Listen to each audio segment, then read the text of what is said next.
Mari kita akan masuk kepada firman Allah. Puji Tuhan, kitab Sakaria. Sakaria pasal 1 ayat 18 sampai 21. Sakaria pasal 1 ayat 18 sampai 21 saya bacakan. Dalam penglihatan yang lain, ini dalam bahasa Indonesia sehari-hari ya, versi BIS, bahasa Indonesia sehari-hari. Sakaria 1:18, dalam penglihatan yang lain aku melihat 4 tanduk sapi.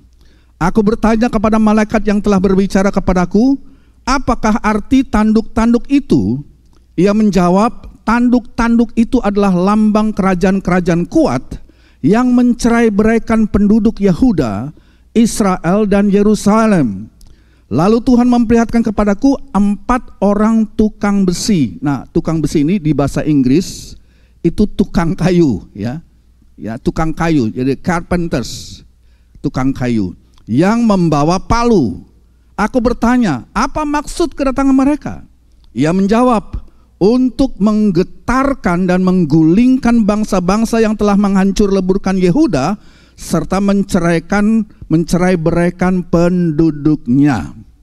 Saya mau berikan judul firman Tuhan pada pagi hari inilah, bangkitlah dari keputusasaan. Bangkit dari keputusasaan. Nah, Bapak Ibu, Sakaria berbicara tentang suatu penglihatan yang dia lihat di pasal 1 ini, saudara. Dengan bangkitnya, Nabi Sakaria melihat bangkitnya 4 tanduk ya. Tanduk, ya di situ katakan tanduk sapi, tapi terjemahan lain katakan tanduk yang bangkit. Dan Sakaria katakan, aku melihat ada dengan mataku ada 4 tanduk yang mulai bangkit. Dan saudara, dalam Alkitab tanduk itu, ya tanduk, pengertian tanduk dalam Alkitab itu simbol dari satu kekuatan, satu power, saudara. Ya, jadi tanduk ini berkaitan dengan satu kekuatan yang sangat agresif begitu. Bukan hanya kekuatan sembarang kekuatan, tapi satu kekuatan yang agresif dan seperti tidak bisa dikendalikan begitu, saudara. Itu kekuatan datang untuk menghancurkan. Kekuatan itu datang untuk mencerai-beraikan umat Tuhan, ya. Jadi keempat tanduk itu muncul untuk satu maksud yang merusak, yang mencerai-beraikan, yang mau menghancurkan. Dan perhatikan apa yang kita lihat, dikatakan itu bahwa tanduk-tanduk itu muncul untuk menyerahkan, memporak-porandakan Yerusalem, ibu kota Israel, dan suku Yehuda, salah satu daripada ke-12 suku Israel, bahkan seluruh bangsa Israel, seluruh bangsa mau diserahkan, mau dihancurkan. Dan saudara perhatikan kata menyerahkan ini sangat penting, sebab kalau kita mengerti bahwa di akhir zaman ini, saudara, kita nggak bicara tentang Israel jasmani. Ini kisah atau ini nubuatan yang dilihat oleh Sakaria hanyalah gambaran saudara dari saya dan saudara Israel rohani. Ya, kitalah gereja Tuhan. Kita Israel rohani, umat yang percaya kepada Tuhan. Dikatakan saudara, jadi ada Israel jasmani, ada Israel rohani. Nah, kita melihat saudara, ayat-ayat ini memberikan pembelajaran kepada kita untuk kita memahami bagaimana musuh itu bekerja. Ya. Tanduk-tanduk yang 4 itulah musuh-musuh Israel secara jasmani yang datang untuk mencerai-beraikan umat Tuhan, mencerai-beraikan Israel. Saudara, di akhir zaman ini kita tahu dengan pasti bahwa memang ada musuh-musuh dari gereja Tuhan yang seperti tanduk, satu kekuatan yang seperti tidak dapat dikendalikan, tidak dapat dikontrol, saudara. Dan ini memberikan pengertian, pemahaman tentang bagaimana musuh itu bekerja, menyerang gereja Tuhan, menyerang Israel rohani, menyerang tubuh Kristus. Nah, apa yang diinginkan oleh musuh ini? Apa yang diinginkan oleh tanduk-tanduk ini? Satu kekuatan yang menyerang, saudara, ya.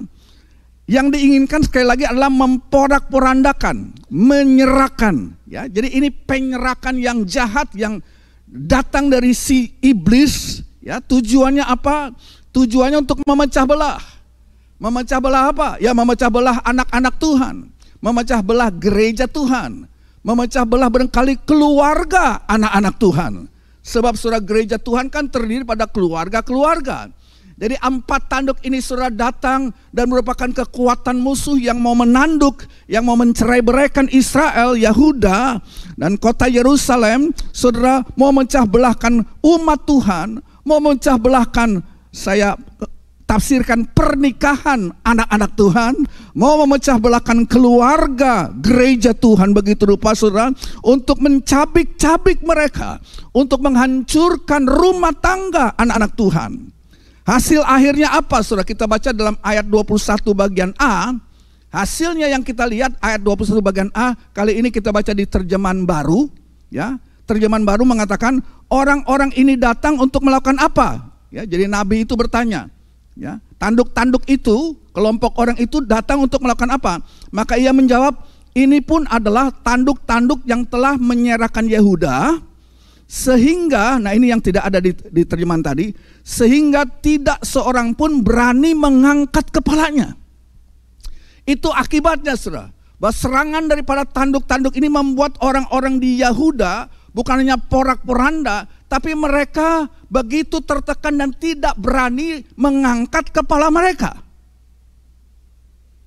Bapak Ibu, kesulitan yang datang dari iblis akan coba untuk menundukkan kepala kita, untuk menundukkan kepala saudara, untuk menundukkan, ini saya melihat, untuk mengambil visi, untuk mengambil penglihatan atau visi kita. Ya, saudara, orang tidak dapat melihat dengan penuh harapan ke depan, ke masa depan yang gemilang. Ya, iman kita untuk masa depan seperti mau menjadi pudar, dan umat Tuhan mau dijadikan putus asa oleh karenanya.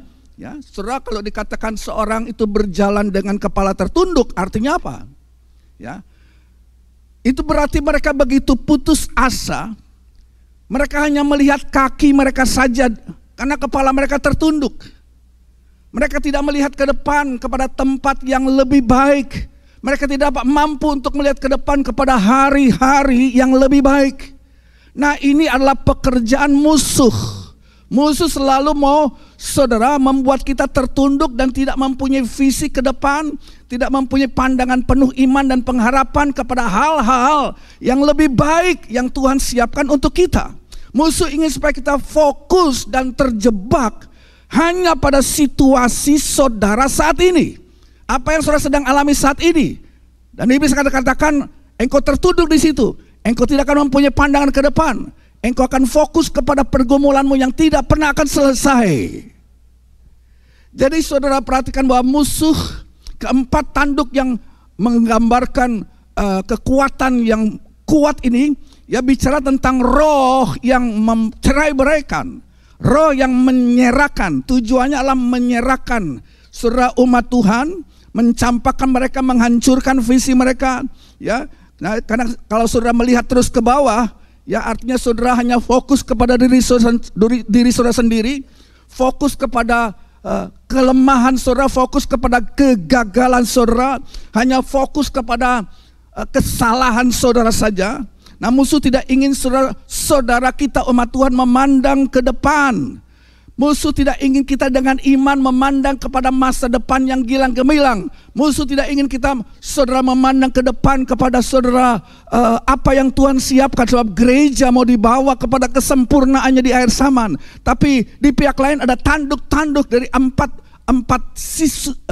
sudut ini saudara, yang datang untuk menyerang saudara rumah tangga kita, menyerang kehidupan kita, menyerang gereja Tuhan. Itulah kekuatan musuh, itulah kekuatan roh jahat saudara. Jadi saudara, yang saudara lihat saat ini hanyalah masalah dan demi masalah. Saudara fokus di situ. Ya, saudara merasa tidak ada harapan. Ya, kepala saudara tertunduk. Ya, saudara merasa tidak ada lagi masa depan. Ya, musuh sedang menghancurkan masa depan saudara. Musuh berusaha membuat saudara tetap di bawah dan tidak berkemenangan, tidak di atas saudara. Segala sesuatu yang musuh keempat tanduk itu kirimkan melalui penyerakan yang terjadi, perpecahan yang terjadi adalah untuk membuat kepala anak Tuhan tidak menengadah ke depan, tidak melihat ke depan, tidak menengadah ke atas, Tetapi saudara membuat mereka tertunduk, membuat mereka hanya fokus kepada diri sendiri, fokus hanya kepada situasi saat ini, dan mereka tidak dapat melihat dengan visi masa depan kehidupannya. Itu yang coba diserangkan ya oleh musuh-musuh ini, oleh tanduk-tanduk tersebut, saudara. Nah, posisi melihat ke bawah bukan postur yang dianjurkan oleh Alkitab. Alkitab selalu menganjurkan kita memandang ke depan, kita memandang ke atas, saudara. Ya, jadi postur melihat ke bawah itu tidak Alkitabiah, Bapak Ibu.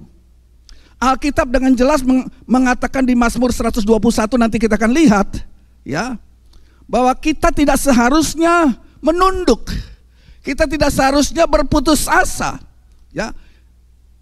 Keadaan menunduk dan postur menunduk karena serangan 4 daripada tanduk itu adalah perbuatan musuh. Itu satu roh yang coba datang untuk saudara menekan dan memporak-porandakan gereja Tuhan. Roh itu datang kepada bangsa Israel, kepada ibu kota Israel, Yerusalem. Dan musuh mau mengatakan bahwa saudara nggak bisa menang, bahwa saudara sudah kalah, bahwa saudara harus tetap ada di bawah, bukan naik tapi tetap di bawah. Ya, bahwa saudara jangan melihat ke atas dengan iman, bahwa saudara jangan memandang ke depan dengan visi yang dari Tuhan. Kita baca Mazmur 121 tadi ayat 1 dan 2. Mazmur 121 ayat 1 dan 2. Nyanyian siarah, perhatikan garis bawah ini. Aku apa? Melayangkan mataku atau memandang, bukan ke bawah. Melayangkan mataku ke gunung-gunung, dari manakah datang pertolonganku? Ayat 2 katakan pertolonganku ialah dari siapa? Tuhan. Mazmur mengatakan angkatlah matamu, lihatlah ke depan, sebab pertolonganmu itu datang dari Tuhan yang menjadikan langit dan bumi. Jadi inilah saatnya bagi saya dan saudara untuk mengangkat mata saudara, melihat kepada Allah, mengangkat visi iman saudara ke depan. Bukan hanya fokus kepada keadaan kita sekarang ini, tapi iblis ingin kita fokus kepada keadaan terpuruk, keadaan sakit, dan keadaan apa yang sedang kita alami sekarang. Saudara, ketahuilah bahwa gereja Tuhan memiliki masa depan yang cerah. Amin, saudara. Cerah untuk keluargamu, cerah untuk hidup saudara.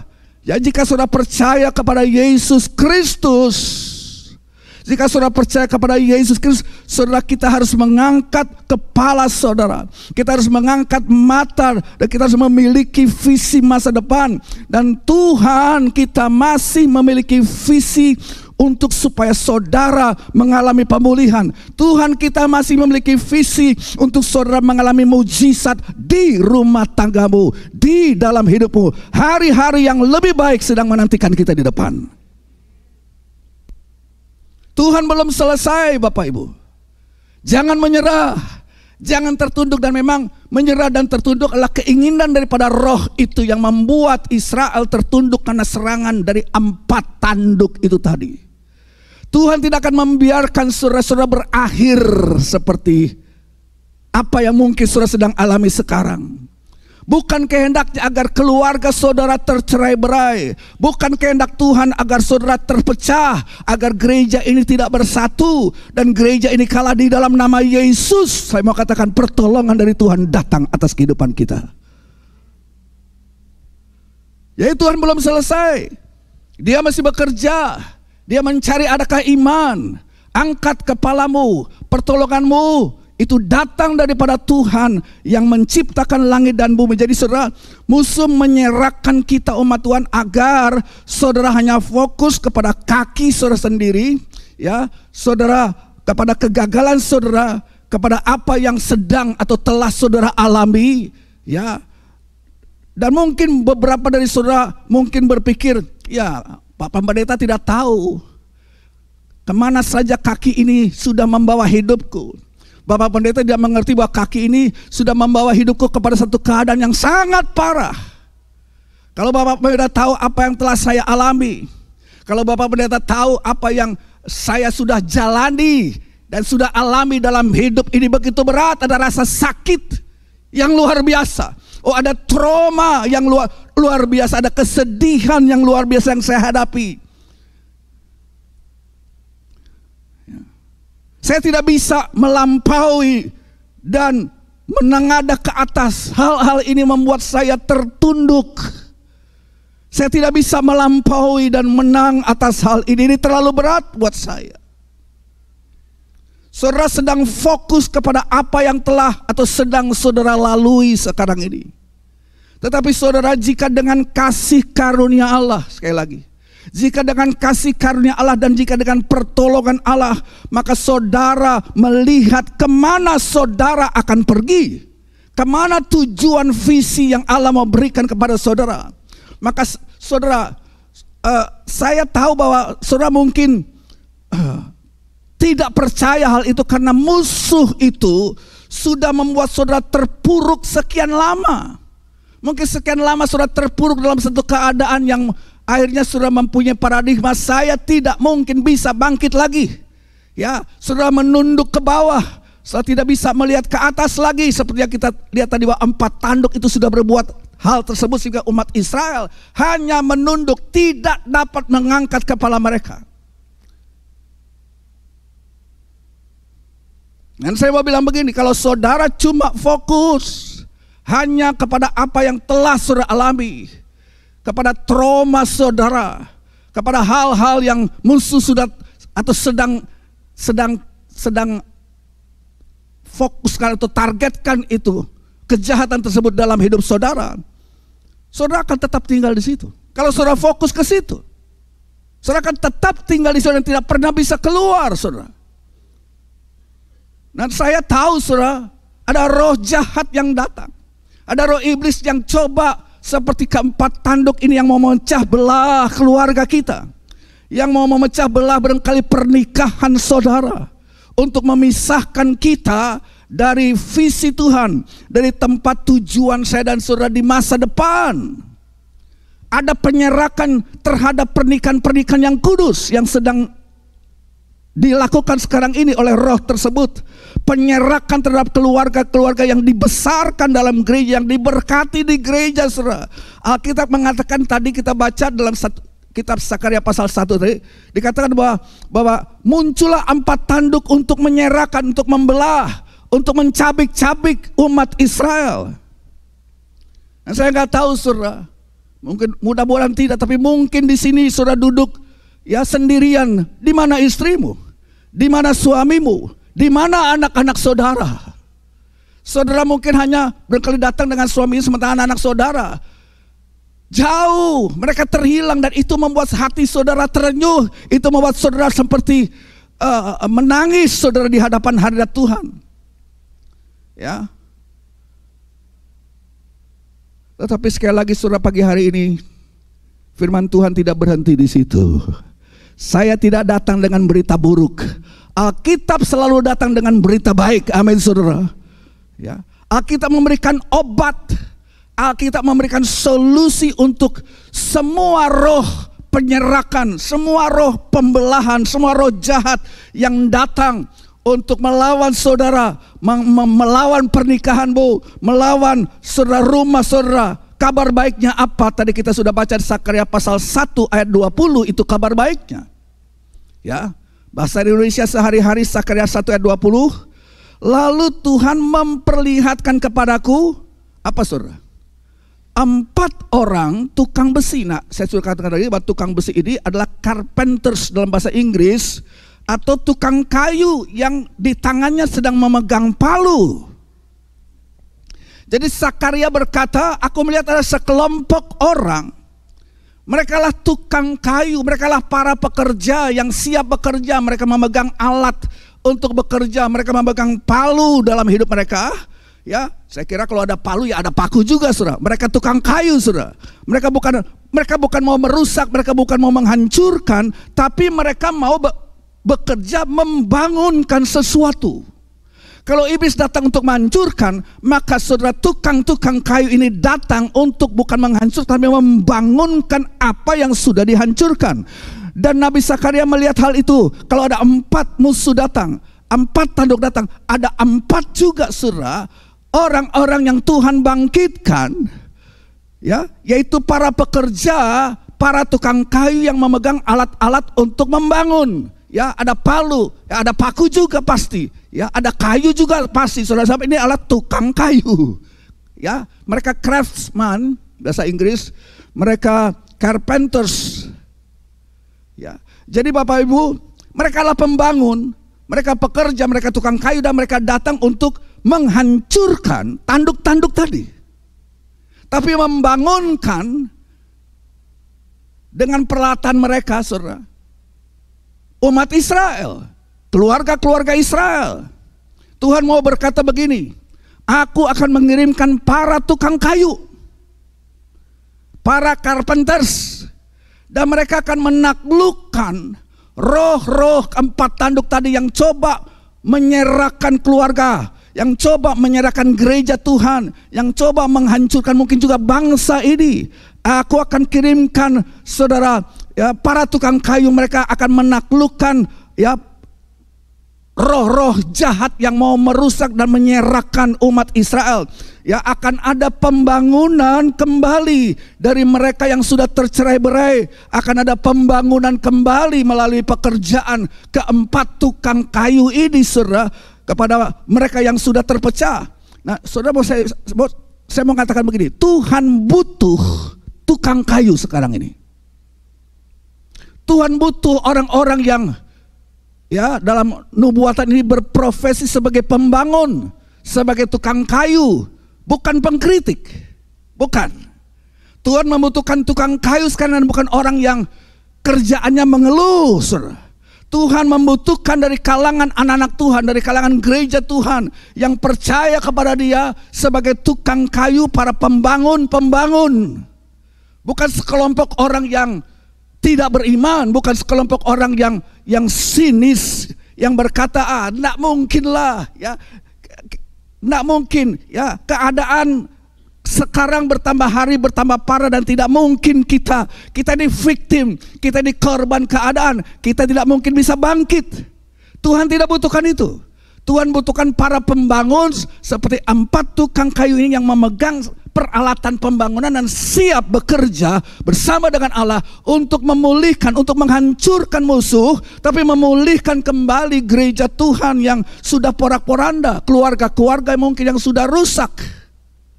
Ya, Tuhan membutuhkan orang-orang yang percaya bahwa Tuhan masih memegang kendali. Amin, saudara. Tuhan butuh orang-orang percaya yang percaya bahwa Tuhan sedang bekerja walaupun kelihatannya Dia tidak bekerja. Nah, itu. Tuhan butuh orang-orang percaya yang tetap terus percaya bahwa Tuhan sedang bekerja walaupun kelihatannya Dia tidak bekerja. Tuhan berkata, aku membutuhkan tukang-tukang kayu yang akan mengangkat kepala mereka, bukan tertunduk. Aku butuhkan tukang-tukang kayu yang akan mengangkat iman mereka, mengambil alat-alat kerja untuk mulai membangun kembali. Membangun kembali apa yang musuh coba dan berhasil mungkin sudah menghancurkan. Saudara, tahukah kapan, saudara, rumah tangga, kapan pernikahanmu akan menjadi lebih baik? Kapan rumah tanggamu akan menjadi lebih baik? Yaitu ketika saudara berhenti mengeluh, ya, berhenti sinis, berhenti mengkritik. Ketika saudara berhenti mengeluh dan mulai bekerja seperti tukang kayu tersebut. Kenakan pakaian pekerjaan seorang tukang kayu di sini, saudara. Ya, saudara, ketika saudara berhenti mengeluh, ya. Jadi kita adalah tukang-tukang kayu umat Tuhan. Tuhan mencari orang-orang dengan spirit tukang kayu ini. Ya, saudara bukan pengeluh, saudara bukan pengkritik, saudara kapan saudara akan melihat anak-anak saudara dipulihkan? Kapan saudara akan melihat anak-anak saudara membaik? Kapan saudara akan melihat bagaimana Tuhan bekerja dan melawat anak-anak kita? Yaitu ketika saudara berhenti mengeluh, ya, tentang mereka dan mulai bekerja untuk memperbaiki hal tersebut. Pertama-tama bekerjanya tentu lewat doamu. Ya, saudara, dalam 1 minggu ke depan dari Senin sampai Jumat kita akan doa dan puasa pemulihan. Ya. Dan saya mau saudara, ini temanya juga mengenai itu. Kita harus membangun mesbah-mesbah doa kita kembali yang mungkin sudah berantakan.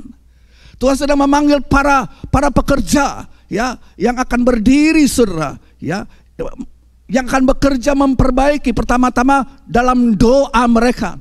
Dan juga melalui kasih mereka. Mereka mulai membangun jembatan-jembatan dalam hubungan yang sudah mungkin rusak dan hancur. Dalam rumah tangga yang sudah dicabik-cabik, dipecah belah oleh musuh. Karena apa, saudara? Karena Dia yang di dalam kita jauh lebih besar daripada musuh yang di luar sana, saudara. Tuhan membekali kita dengan alat kerja. Tuhan telah membekali kita dengan alat-alat, ya, bukan untuk meruntuhkan. Sekali lagi, bukan untuk meruntuhkan, tapi untuk membangun. Ini tukang kayu dengan alat perkayuan mereka, dengan palu di tangan mereka. Bukan untuk meruntuhkan, tapi untuk membangun, ya. Nah, saudara bisa saja menunjuk kepada istrimu, kamu yang salah, makanya keluarga kita jadi kayak begini. Saudara bisa saja menunjuk kepada suami, kamu yang salah, makanya keluarga kita kayak begini. Atau saudara ganti, saudara, posisi saudara dengan mulai bekerja, dengan seperti menjadi tukang kayu dan memegang palu, saudara. Ya, tapi palu itu jangan saudara pakai untuk ketok kepala istrimu, untuk ketok kepala suamimu. Jangan, saudara. Ambil palu dan mulai bekerja dalam nama Yesus. Bekerja dengan pertolongan Allah untuk memperbaiki hal ini semua. Kita adalah tukang-tukang kayu yang sedang dicari oleh Tuhan, dipersiapkan dan diperlengkapi oleh Tuhan. Sekarang saatnya bagi Tuhan untuk memunculkan para pembangun. Ya. Sekarang saatnya Tuhan sedang bekerja untuk memunculkan para tukang kayu. Ya, mereka yang berkata, aku mengenal. Perhatikan ini, saudara.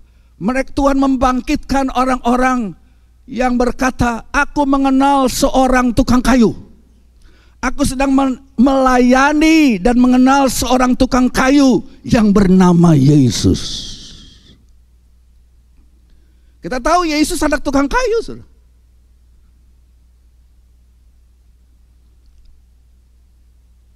Dan kita harus berkata, aku memiliki roh si tukang kayu yang bekerja untuk membangunkan, untuk mengalahkan si iblis. Dan bekerja untuk membangunkan. Roh si tukang kayu, roh Yesus Kristus itu ada di dalam aku. Dan Tuhan sedang membangkitkan orang-orang yang seperti itu. Bukan para pengeluh, bukan para pengkritik, bukan orang-orang yang tidak mempunyai iman, yang hanya tertunduk saja dan mengeluhi dan saudara menangisi saudara keadaan mereka, dan mereka tidak dapat berbuat apapun. Saudara, kalau saudara mempelajari kitab Nehemia, ya, kitab Nehemia, saudara mengatakan, ya, di kitab Nehemia bersama dengan bangsa Israel membangunkan kembali tembok dan pintu gerbang kota Yerusalem yang sudah hancur itu. Dibangun selama 52 hari. Tapi kan gak simsalabim, saudara. Mereka akan bekerja. Mereka akan kumpulkan para pekerja. 52 hari mereka tidak nganggur. Ya, mereka bekerja giat untuk membangunkan tembok itu. Mereka tidak datang dengan tangan kosong. Saudara boleh pelajari Nehemia pasal 4, ya. Baca saja di rumah, ya. Dikatakan bahwa yang membangun di tembok itu satu tangan mereka melakukan pekerjaan mereka. Jadi dengan tangan kiri mereka melakukan pekerjaan mereka. Mereka mungkin sedang memegang palu, ya, seperti tadi memegang palu, memegang alat-alat kerja yang lain, tapi tangan kanannya memegang senjata, entah pedang, entah tombak, saudara. Jadi unik pekerjaan pembangunan ini. Ya, tangan kiri mereka sedang memegang pekerjaan, peralatan pekerjaan, ya, boleh paku, boleh apapun, mereka sedang membangun, mereka lah pekerja. Tapi tangan kanan, ya, pemegang senjata. Ya, di pinggang mereka tergantunglah, dikatakan ada pedang, saudara. Dan mereka bilang begini, saudara, di Nehemia pasal 4, kami akan berjuang untuk keluarga kami. Kami akan berjuang untuk anak, istri, dan keluarga kami. Itu ada ayatnya, Nehemia pasal 4. Kami akan berjuang untuk pernikahan kami. Kami akan melawan setiap roh jahat yang datang untuk memecah belah, untuk menyerahkan pernikahan kami, ya. Iblis, mereka berani. Mungkin seperti ini saya gambarkan. Iblis, kalau engkau berani bertarung, kami siap, ya. Sebab musuh pembangunan, saudara, daripada kota Yerusalem itu ada, saudara. Ada orang Arab, ada Sanbalat, ada Tobia. Ya. Dan saudara, ya kita mau berkata, iblis kalau kamu mau bertarung, kami tidak mau menyerah. Kami siap, silakan iblis. Kami akan mengambil pedang itu. Kami akan mengambil pedang roh, yaitu firman Allah, dan kami akan hancurkan kamu. Harus seperti itu spiritnya, saudara. Kita bukan victim. Kita bukan mempunyai kondisi sebagai korban saja, tidak bisa. Ya, Tuhan tidak mau spirit seperti itu. Ya, kita berkata kepada iblis, iblis kau tidak bisa mengambil keluargaku. Iblis kau tidak bisa merusak rumah saya, rumah tanggaku, anak-anakku, cucu-cucuku dan lain sebagainya. Saya akan membangun dengan satu tangan, tapi bertarung dengan memakai tangan yang lain. Membangun dengan satu tangan seperti para tukang kayu itu, dan memegang senjata dengan tangan yang lain, itu posisi kita. Ya. Jadi Bapak Ibu, ketika iblis datang, ketika kekuatan neraka datang untuk menghancurkan segala sesuatu yang saudara cintai dalam keluargamu, ya, jangan diam saja. Jangan mengambil posisi tertunduk ke bawah, sebab memang itulah yang dimaui oleh keempat tanduk tadi. Saudara perlu mengambil pedang di satu tangan dan mengambil palu di tangan yang lain dan berkata, iblis, aku tahu mungkin engkau sudah berhasil mempengaruhi anakku dengan narkoba. Mungkin engkau sudah berhasil memberikan depresi kepada salah satu anggota keluargaku. Atau mungkin anakku mengalami bipolar atau OCD atau apapun namanya. Dalam nama Yesus, aku memiliki roh si tukang kayu. Aku memiliki roh Yesus Kristus, dan aku akan membangun kembali apa yang telah musuh berhasil mungkin masuk. Angkat kepala saudara, ya. Bangkitkan iman saudara, pandang kepada Yesus pagi hari ini. Nah saudara, ada beberapa hal yang kita akan lihat dengan cepat untuk membangun kembali. Ya, kita sedang bicara tentang pembangunan kembali. Nah saudara harus ingat, selama 30 tahun pertama kehidupan Yesus di muka bumi ini, dia tidak dibesarkan dengan sistem keimaman, enggak. Ya, Yesus tidak dibesarkan dalam 30 tahun persiapan kehidupannya untuk masuk ke dalam pelayanan bukan dengan sistem keimaman di sinagog atau di di rumah ibadah di Ka'bah, bukan. Yesus dibesarkan selama 30 tahun di mana? Di mana, saudara? Di rumah bapaknya sebagai tukang kayu. Dia dikenal sebagai anak Yusuf si tukang kayu. Bukankah dia ini anak Yusuf tukang kayu itu? Saudara, waktu Yesus berbuat mujizat, orang-orang di kampungnya bilang, bukankah dia ini anak tukang kayu?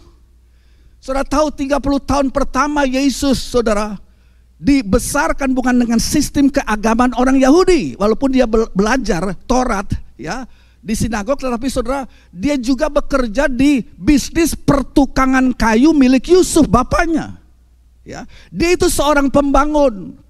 Ya, Yesus seorang pembangun. Mungkin ada orang yang berkata, buat ini, ya, buat ini Yusuf, dan Yusuf berikan pekerjaan itu kepada Yesus. Yesus pakai alat pertukangan kayu untuk membangun. Ya, mungkin ada kursi yang rusak, dia perbaiki. Yesus memperbaiki, Yesus membangun. Itu 30 tahun pertama pekerjaan dia, saudara. Jadi Yesus datang dengan roh pembangunan dan dia berkata, aku punya alat untuk membangun. Aku punya alat yang aku akan pakai untuk membangun kembali pernikahanmu. Aku punya alat pertukangan kayu yang aku mau pakai untuk membangun kembali keluargamu, untuk membangun kembali bangsa ini, untuk membangun kembali umat Tuhan. Asal mereka mau berbalik kembali kepadaku. Aku punya apa? Ya, aku punya apa, saudara? Ada 3 paku yang sudah dipakukan di 2 balok kayu. Dan ada palu yang sudah dilakukan atas hidupku. Aku si tukang kayu. Aku punya 3 paku, aku punya palu dan 2 balok. Itulah salibku di Gunung Golgota. Nah, kalau saudara mengerti ada kuasa dalam salib Yesus Kristus, Kalau saudara mengambil salib dan paku itu dan mengambil pengorbanan darahnya saudara. Dan itu adalah dasar saudara pemulihan. Itulah dasar pembangunan kembali bagian-bagian kehidupan saya dan saudara yang rusak. Nah, Yesus datang ke dunia dan dia berkata, aku mencari mereka, bukan mau menghancurkan. Aku cari mereka bukan untuk menghancurkan kehidupan mereka. Aku mencari mereka yang hancur, bukan untuk bikin tambah hancur. Perhatikan saudara perempuan Samaria. Ya. Perempuan Samaria satu perempuan yang sudah 5 kali bolak-balik kawin. Dia jelas hidup dalam dosa. Dan kehidupan yang sekarang dia jalani adalah dengan suami yang ke-6. Tapi saudara, Yesus bertemu dengan perempuan itu atau mau menghakimi dia, mau menghukum dia, mau menginjak-injak dia dan menghukum dia dengan peraturan Taurat. Saudara perhatikan, kehidupan perempuan Samaria ini hancur secara seksual, saudara. Ya. Tapi perhatikan, Yesus tidak lari dari kehidupan perempuan ini. Dia datang seperti tukang kayu yang mau memperbaiki, mau membangun. Ya, biarkan aku datang mendekati perempuan Samaria, bukan untuk menghancurkan kehidupannya, tapi untuk membangun kembali hidupnya. Itu Yesus kita, itu Tuhan kita. Saudara ingat Yesus berkata kepada orang-orang Farisi, ya, ini dalam versi saya. Yesus berkata kepada orang Farisi yang menangkap basah perempuan yang kedapatan bersinah di tengah hari bolong. Ya, dalam bahasa saya mungkin saya bilang begini, ya. Yesus bilang begini, bawa kepadaku itu perempuan itu, hai orang Farisi. Bawa kepadaku perempuan yang kalian seret keluar dari ranjang perzinahannya. Ya, dan kalian lemparkan kepada hadiratku di kakiku. Aku akan kasih tahu kepadamu apa yang aku akan lakukan. Aku tidak akan menginjak perempuan itu. Aku tidak akan menghancurkan kehidupannya. Aku tidak akan menendang dia. Dia sekarang sudah memang berat dalam keadaan yang sangat memalukan pada saat itu, saudara. Aku datang untuk mengampuni dosanya. Aku datang untuk membangun kembali hidupnya. Inilah roh si tukang kayu itu, saudara. Boleh saya variasikan seperti ini. Yesus seakan-akan berkata, aku akan masukkan dia ke dalam, aku akan masukkan kisahnya ini ke dalam Injil-Injilku, ke dalam kitabku, ya. Aku akan memberikan pengharapan, ya, dengan dimasukkannya saudara kisah-kisah seperti itu, ya. Yesus berkata, aku mau memberikan pengharapan kepada orang-orang yang sudah hancur. Aku mau memberikan pengharapan kepada mereka yang telah jatuh dan telah gagal, ya. Aku mau memberikan pengharapan kepada kehidupan yang sudah hancur itu, ya. Aku akan membangunkannya kembali, kata Tuhan. Nah saudara, kita akan lihat 3 hal yang harus kita bangun. 3 hal yang Tuhan ingin kita bangun kembali di dalam hidup kita, ya.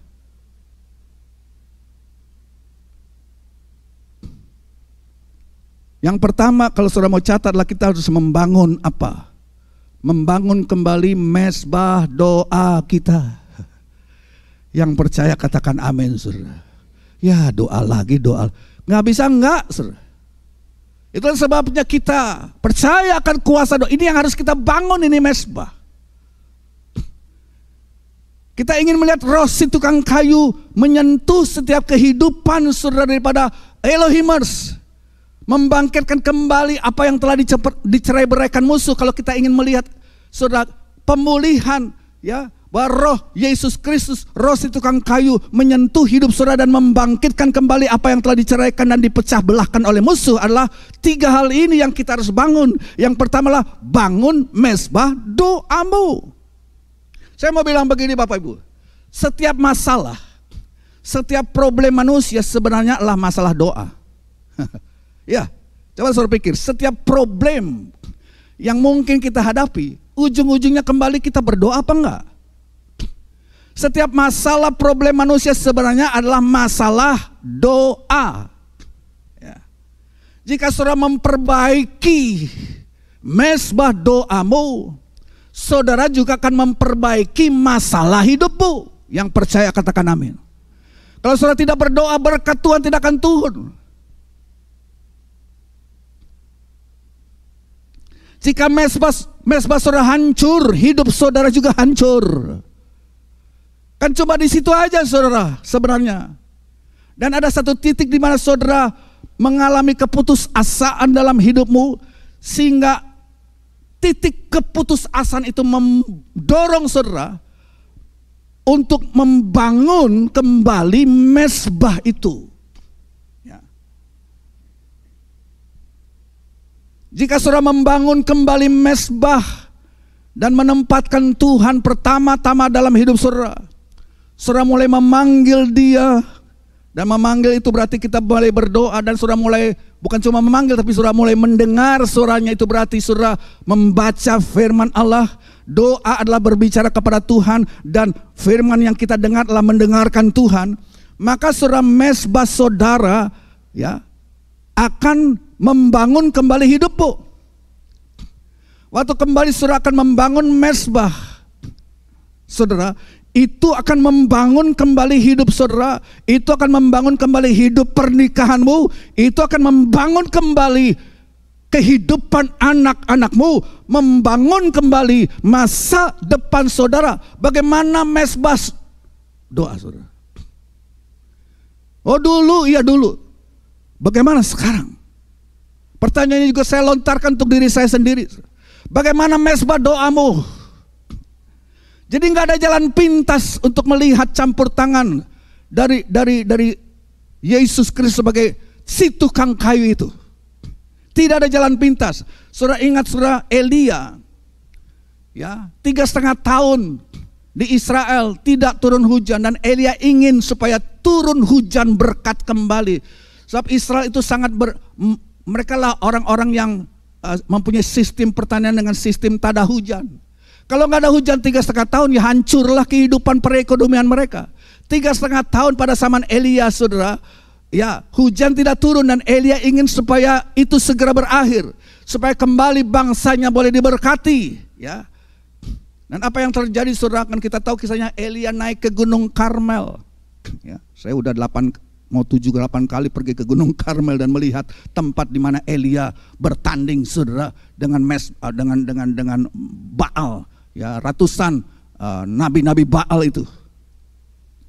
Dan Elia bilang begini, kalau aku mau menurunkan hujan berkat kembali ke tengah bangsaku, kalau aku kembali mau membangun dan menyelesaikan masalah di mana 3,5 tahun kekeringan sudah melanda Israel, maka aku harus buat mesbah. Itu yang Elia mau mengatakan saudara. Untuk memulihkan kembali bangsa ini, aku harus buat mesbah. Saudara, tahukah saudara bahwa masa depan bangsa kita ini tergantung dari mesbah-mesbah saudara sebagai Elia di akhir zaman ini saudara. Kalau kita tidak berdoa, tidak akan ada kegerakan datang ke bumi pertiwi ini saudara. Kalau sekali tidak berdoa, tidak akan pemulihan roh si tukang kayu tidak akan datang melanda gereja kita.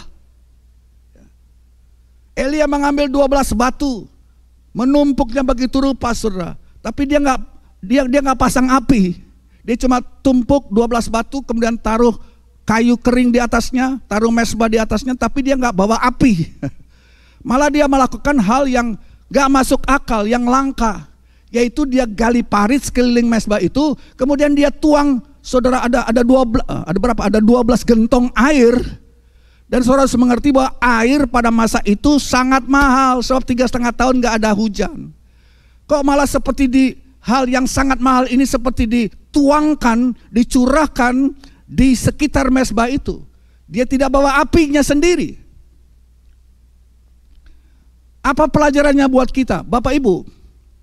Air itu langka pada saat itu, tapi dicurahkan di situ, dan itu merupakan hal yang berhubungan dengan api Tuhan akan turun di atas mesbah itu.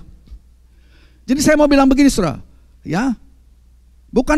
bukankah ini sesuatu yang luar biasa bahwa hal yang akan membantu saudara membangun mesbah adalah apa? Adalah hal yang justru langka dari apa yang saudara miliki. Sekali lagi saudara, hal yang akan membantu saudara membangunkan mezbah saudara adalah hal yang justru paling sedikit atau yang paling langka yang saudara punyai, yang saudara miliki. Ya, perhatikan, kebanyakan orang tuh nggak berdoa kalau dia punya apa yang dia miliki, kan gitu. Kalau dia punya semua yang dimiliki itu berlimpah, seperti banyak air, dia nggak berdoa. Tapi kalau saudara apa yang dia butuhkan dan perlukan itu langka, itu membuat dia mulai membangun mezbah doa itu. Dan dia akan mencurahkan air kehidupannya. Dia akan mencurahkan dirinya, rohnya, hidupnya di atas parit di mezbah itu. Dan dia akan membangunkan mezbah tersebut. Dan saudara, mereka membasahi mezbah tersebut dengan air. Dan singkat cerita bagaimana api dari sorga itu turun, menjilat semua air, mengeringkannya dan membakar saudara korban yang ditaruh Elia di atas mezbah yang dia bangunkan itu. Jangan biarkan mezbah saudara berantakan, sebab Elia harus memperbaiki mezbah dulu. Ya. Mezbah itu berantakan tadinya. Perhatikan, Elia memperbaiki mezbah itu, ya, dan menaruhkan, membangun 12 batu di atasnya, menaruhkan saudara kayu api dan korban di atasnya dan menggali parit. Tapi dia perbaiki dulu, saudara. Jangan biarkan mezbah saudara dalam keadaan berantakan. Ya. Jika musuh telah masuk dalam keluargamu dan musuh itu sudah membawa penyerakan dalam keluargamu, dalam bisnismu, apapun, dan saudara menyadari saya tidak mampu mengatasi ini, saudara menyadari bahwa saudara tidak memiliki kekuatan untuk mengatasinya sendiri, bahwa saudara butuh Tuhan, itu artinya saudara, kita akan membangunkan mezbah. Mezbah doa adalah pernyataan bahwa saya perlu Tuhan, kan gitu. Doa itu simpel saja. Doa adalah pernyataan saudara bahwa saudara nggak bisa pakai kekuatan saudara sendiri dan saudara butuh Tuhan. Karena ada 4 tanduk yang menyerang kehidupan keluargamu, menyerang bisnismu, menyerang bangsa ini, saudara. Itu yang pertama. Hal yang kedua yang harus kita bangunkan, ya. Hal yang kedua yang kita harus lakukan, yang jika saudara ingin mengangkat kepala dan memandang ke masa depan, membangunkan kembali hidup saudara, ya, saudara harus membangunkan kembali yang namanya relationship, membangun kembali hubungan saudara. Hubungan dengan siapa? Hubungan dengan orang-orang, hubungan dengan sesama Elohimers. Artinya kita jangan egoistik, kita jangan cuma mikirkan diri kita sendiri, saudara. Ya, saudara mengerti kita sedang hidup di generasi selfie. Ya. Nggak tahu saudara, ada berapa puluh foto diri yang kita sebut selfie, mungkin ratusan yang kita upload barangkali. Ya, kita sedang ada, ya boleh-boleh aja lah, terserah saudara. Tapi saya takut kalau gereja Tuhan kemasukan roh selfie ini. Ya. Roh selfie telah masuk mungkin ke dalam gereja Tuhan. Artinya kita cuma mikirin diri kita sendiri. Tetapi saudara, waktu saudara mengangkat kepala saudara dan mulai membangun kembali mezbah saudara, dan waktu saudara membangun kembali mezbah saudara, itu akan membuat saudara fokus bukan hanya kepada diri saudara, fokus kepada orang lain, saudara. Itu berarti kita fokus kepada orang lain, kita juga mau membangun, kita mau membantu orang lain, kita mau membangun mereka, ya. Kenapa? Karena saya juga sudah dilawat Tuhan. Saya sudah mengalami berkat Tuhan. Saya sudah pernah ditolong Tuhan. Oke, bukan saya berarti saya lebih hebat daripada kamu, tapi saya yang sudah ditolong Tuhan, saya pernah mengalami apa yang engkau alami. Mari. Ini pengalaman bukan untuk aku saja. Aku mau bagi berkat ini. Aku mau mendoakan, mari kita berdoa bersama-sama. Saudara harus katakan begini, jangan menyerah dengan pernikahanmu. Jangan menyerah dengan pergumulan anakmu yang terikat ini dan itu. Jangan menyerah, aku juga pernah mengalami itu. Aku pernah mengalami krisis dalam rumah tanggaku. Aku juga dulu pernah terikat dengan pornografi. Aku pernah terikat dengan apa? Ya, hal-hal yang mungkin tidak berkenan, dengan rokok, dengan narkoba dan sebagainya. Tapi Aku sudah mengalami pembebasan daripada si tukang kayu itu dengan Roh Kudusnya. Mari kita berdoa, engkau pun dapat mengalami hal yang sama. Saya juga pernah bergumul. Saya pernah ingin bunuh diri. Saya pernah depresi. Saya tidak tahu apa yang harus saya lakukan. Nah, dengan pengalaman itu saudara mulai membangun orang lain, bukan hanya untuk diri saudara sendiri. Dan jika saudara boleh membangun hidup orang lain, saudara akan takjub melihat bagaimana Tuhan mulai membangun hidup saudara dan keluarga saudara. Yang percaya katakan amin. Ya.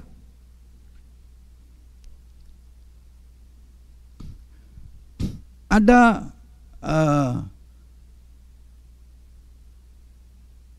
saudara dalam dunia pemulihan secara psikolog ya.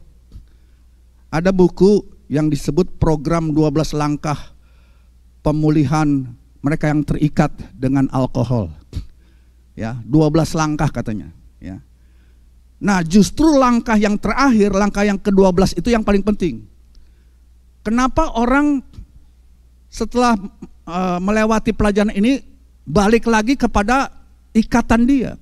Karena katanya mereka cuma menjalani 11 langkah yang pertama, yang ke-12 nggak dilakukan. Gitu, saudara. Sehingga mereka bebas sementara, tapi kemudian balik lagi kepada dosa itu, balik lagi kepada ikatan tersebut.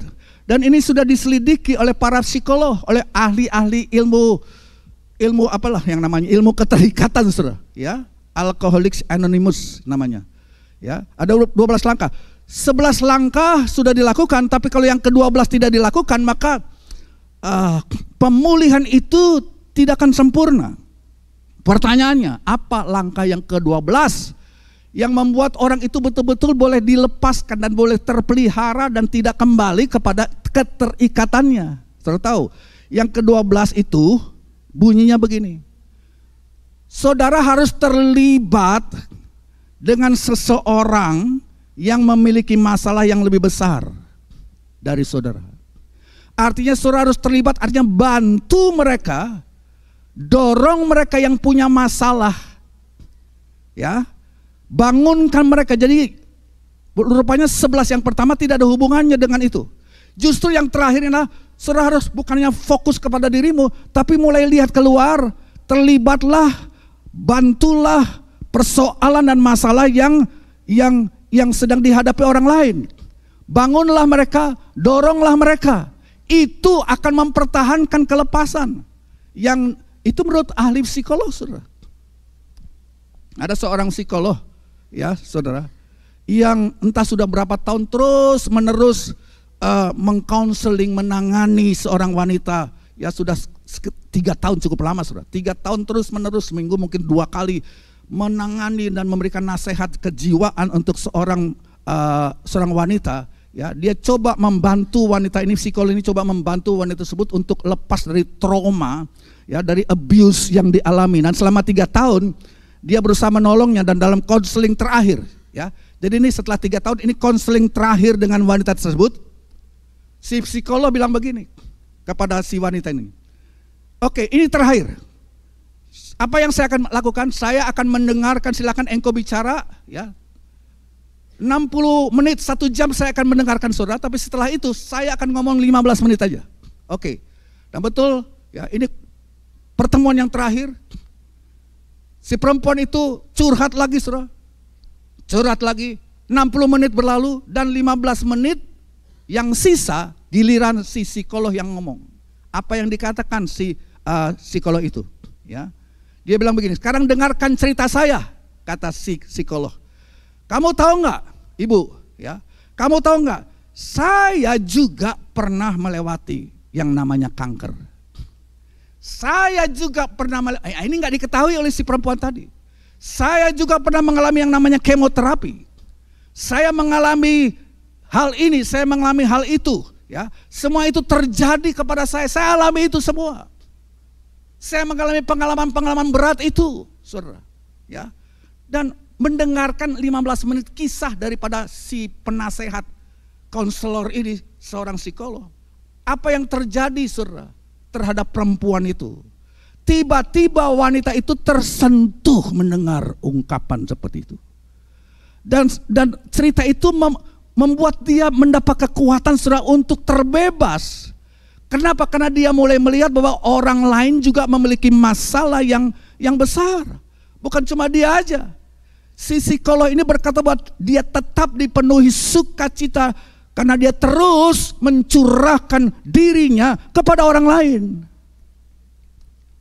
Betul, Alkitab mengajar kita jangan selfie, jangan fokus kepada diri. Kalau saudara mau melihat saudara pekerjaan kelepasan Tuhan oleh kuasa Roh Kudusnya, saudara share juga, saudara mulai bekerja, saudara memperhatikan orang lain. Temukan seseorang yang memiliki masalah, ya, dan ceritakan bagaimana Tuhan sudah sedang menolong saudara, dan saudara ya temukan seorang yang mungkin sedang memiliki masalah yang lebih besar dari saudara, dan mulai bersaksi buat dia, mulai membangun dia. Ya, oke, sama-sama bilang. 1, bangun mezbah. Ya, kurang. 2, 3. 1, bangun mezbah. 2, bangun orang lain. Ini yang seharusnya dilakukan oleh gereja Tuhan. Ya, bukan kita nggak mau jadi orang-orang yang menghakimi. Kita tidak seharusnya menjadi kelompok orang yang menghakimi orang lain. Kita tahu bahwa kita juga sudah ditolong Tuhan. Kita tadinya adalah orang-orang yang terluka. Kita tadinya adalah orang-orang yang berdosa. Ya, tetapi si tukang kayu Yesus Kristus yang luar biasa itu datang dan menyembuhkan hidup saudara, memulihkan, memperbaiki, menopang dan memberikan kekuatan kepada saudara. Jadi bangun satu dengan lainnya itu harus ada. Makanya kita punya kelompok care, sebab di situ kita saling membangun. Yang terakhir saudara, yang terakhir pendek saja, bangun dirimu sendiri. Ya. Yang pertama apa? Bangun mezbah. Yang kedua, bangunin orang lain. Yang ketiga, bangun diri sendiri.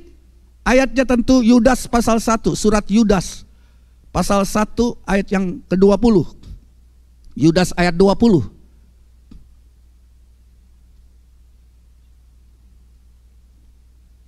Akan tetapi kamu saudara-saudaraku yang kekasih, apa saudara?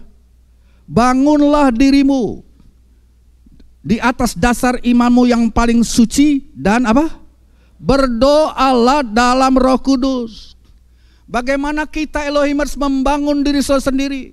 Ya, kita harus bangun diri saudara kita dengan apa saudara? Berdoa di dalam Roh Kudus. 2 Samuel pasal 5 kita ingat Daud. Waktu Daud pulang ke rumah ke negerinya di Siklak, itu kota sudah dihancurkan musuh. Ya, istrinya dibawa kabur musuh, anak-anaknya dibawa kabur musuh, dan kota rumahnya dihancur, dibakar, kekayaan-kekayaannya dibawa kabur musuh. Dan melihat hal itu, tentara Daud patah semangat dan mau ambil batu, mau lempar Daud. Ya, ini gara-gara kamu ajak kami perang terus, hasilnya kayak begini. Ya. Daud sangat putus asa saat itu saudara. Tapi kan Alkitab katakan di 2 Samuel pasal 5, Daud menguatkan dirinya. Daud membangunkan dirinya dalam Tuhan. Nah, bagaimana saudara membangun diri saudara dalam Tuhan? Saudara masuk dalam pujian sembahan. Saya saudara kalau berdoa, kita punya kebiasaan masing-masing. Tapi saudara putarlah lagu-lagu yang membangunkan. Lagu pujian penyembahan, CD, lewat Spotify kan ada banyak lagu-lagu yang membangun saudara. Waktu saudara menyembah di kamar tidur saudara, berdoa, dan saudara mendengar, saudara ini Benny Hinn ngelakuin kayak gini saudara. Dan itu memberikan kekuatan dalam dirinya begitu rupa sehingga dia dipakai Tuhan luar biasa. Dia membangun hubungan intim dengan Tuhan, di mana saudara selama 1-2 jam, entah baru setengah jam pertama belum bisa masuk ke hadirat Tuhan, tapi saudara dia putar itu lagu-lagu pujian sembahan, dan dalam setengah jam berikutnya, 1 jam berikutnya saudara dia mulai kontak dengan Tuhan. Karena apa? Lagu pujian dan sembahan yang menghentar dia untuk masuk ke hadirat Tuhan. Nah, kalau sudah masuk di hadirat Tuhan saudara, dia mulai dikuasai Roh Kudus saudara, lidah asing mulai saudara, dia mulai berdoa dalam roh, dan itu membangun dirinya. Nah, itu membuat dia kuat saudara, luar biasa. untuk dipakai Tuhan. Ada banyak kesembuhan terjadi. Jadi saya mau mengatakan pagi hari ini Bapak Ibu, bangunkan mesbah, bangunkan juga orang lain. Tapi jangan lupa bangun dirimu dengan saudara mengambil waktu di hadirat Tuhan. Ya, minggu depan 1 minggu kita ambil waktu doa puasa. Itu hal yang baik untuk kita, ya saudara. Supaya apa? Supaya roh si tukang kayu bekerja di dalam kita. Amin saudara. Itulah Roh Kudus, sehingga kepala saudara tidak tertunduk. Obat untuk keputusasaan adalah Yesus Kristus yang akan si tukang kayu itu yang akan mengirimkan rohnya kepada saya dan saudara. Puji Tuhan. Saya tidak panjangkan firman Allah, mari kita bangkit berdiri.